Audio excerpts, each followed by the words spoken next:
What's up, my YouTube family? Welcome back to the Gaming Brigade. And just moments ago, the game released the patch notes for the PTS, which begins tomorrow. Now, there happen to be a few other things I want to get into. However, I want to jump into the notes. That way I can give you a quick breakdown. They begin by saying the following: Agents, welcome to the PTS. Please be aware that the patch notes are not final and will be updated with PTS notifications. Additionally, please note that new features mentioned below are still being worked on and therefore are not in their final stages. All of these new features listed below will be available to you simultaneously, but we ask you to concentrate your efforts and provide your feedback in accordance with the following phases. And then they show PTS 1, which is going to be countdown and expertise, PTS 2 is new gear and balance adjustments, and PTS 3 is all of the above with bug fixes following phases 1 and 2. Now moving on to the new game mode, which is called Countdown. Countdown is a new 8-player endgame mode for the Division 2. Two groups of 4 shade agents are deployed to a power plant to prevent a lockdown. Racing against the clock, the agents must work together to secure the site and stabilize the power plant. Believing their mission is complete, the agents prepare for extraction and are pursued by a heavily armed and technologically advanced hostiles. We are then given a breakdown, just a brief overview of what it is. So it's an 8-player PvE, timed missions, various objectives, randomized encounters and flow on a new unique map, new gear and weapon drops, and it is available through Matchmaking. Continuing on, we now have a breakdown of the expertise system, and we've gone over this before, but we have a little more details here. As you can see, expertise is a progression feature that allows you to improve the maximum performance of select weapons, gear sets, skill variants, and more. This feature is composed by 2 types of progression systems: the expertise level and the proficiency rank. Now, each eligible item type has a proficiency rank, which can be increased either through donations or kill XP. Only when an item type reaches the highest proficiency rank possible will the agent become proficient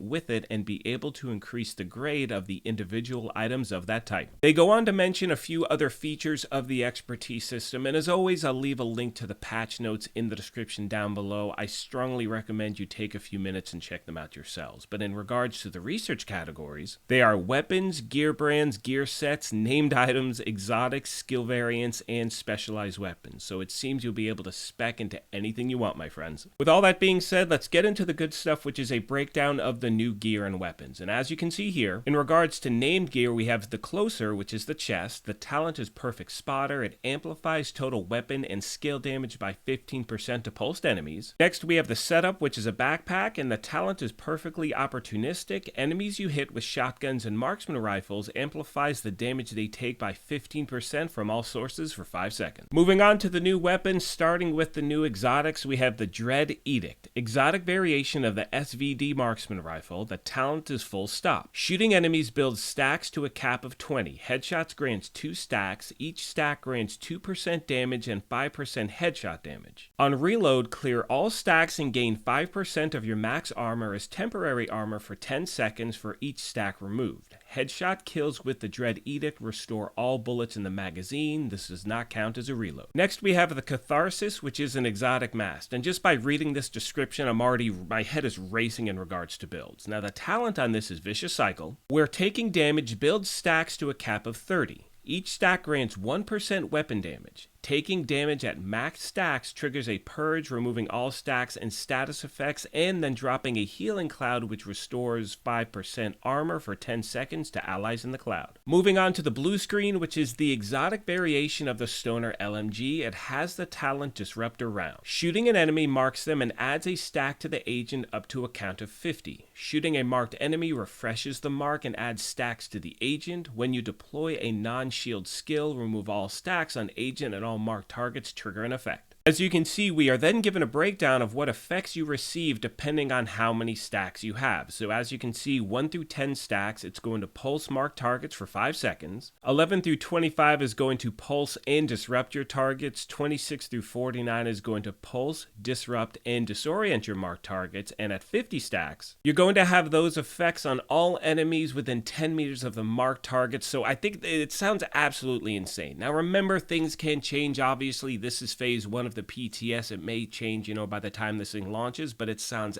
absolutely awesome to use. Next, my friends, we have a few named weapons. They are the Dare, which is an LMG HK-GR9. It has the Talent Perfect Flatline. Amplifies weapon damage by 20% to pulsed enemies. After 2 kills, it applies pulse to the next enemy you hit. Below that, we have the Kingbreaker, which is a TKB-408 assault rifle. It also has the Talent Perfect Flatline, so regardless if you want to use an LMG or an assault rifle, you'll be able to get this talent on either of those weapons. Now, the game is also making some balance adjustments, and as you can see here, they're going to be modifications to skill behaviors. First of all, shields now take significantly more damage in PvP, and shields now disorient their user when they're broken. They are also excluding shields from the in-sync talent. In-sync and perfectly in sync will no longer trigger from shield skills. The text of these talents have been updated. And finally on this page, they are also updating Intimidate and Perfect Intimidate talents. The new behavior, while you have bonus armor, gain 1 stack each second up to a max of 7. Each stack increases total weapon damage by 5% to enemies within 10 meters. All stacks are lost when you have no bonus armor. The perfect version increases max stacks to 8, and in PvP, 4% weapon damage per stack instead of 5. Now, as I mentioned a moment ago, I will leave all of the patch notes in the description down below, and I strongly suggest you check them out and, see what you like, what you dislike, stuff like that. But please remember, this is a PTS. Things will change between now and when the game actually comes out. With all that being said, my friends, I'm going to start to wrap this video up. However, I want to share something with you really quick, and it's a tweet that Yannick put out earlier today, and you can see it says the following. Agents, before we all jump into the PTS, there's something I'd like you to keep in mind. The year we've spent working on the game in silence was not spent making one gigantic comeback update, it was spent organizing and preparing for the continuous support of the game. The importance of this update is not in its size, but in it heralding a return to normal with more to come after that. If the update doesn't contain the changes or content you were hoping for, just remember that there are more updates coming throughout this year. For now, I hope we can all share a happy moment and rejoice that the support for the game is resuming. We are live again. And in my opinion, my friends, this is the best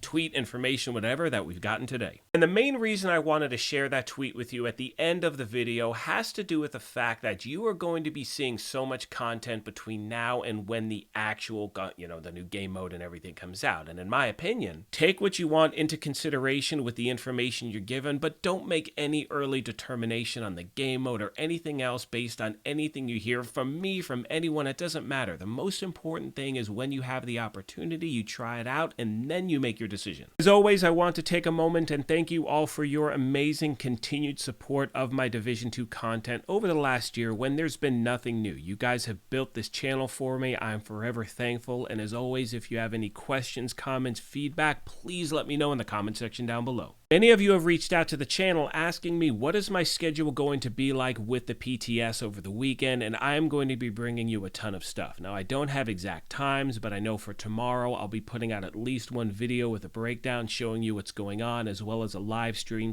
/ live chat, so I'll be able to answer questions in real time and show you some of the stuff as well. On that note, I'm going to let the rest of the video play out. However, like I mentioned, I didn't mention at the beginning of this thing. I got all amped up. You guys know the deal. If you're new here, feel free to hit that subscribe or join button. If you enjoyed this, you could hit that like button as well. But most importantly, take care of yourselves, be kind to each other, and we will talk to you soon.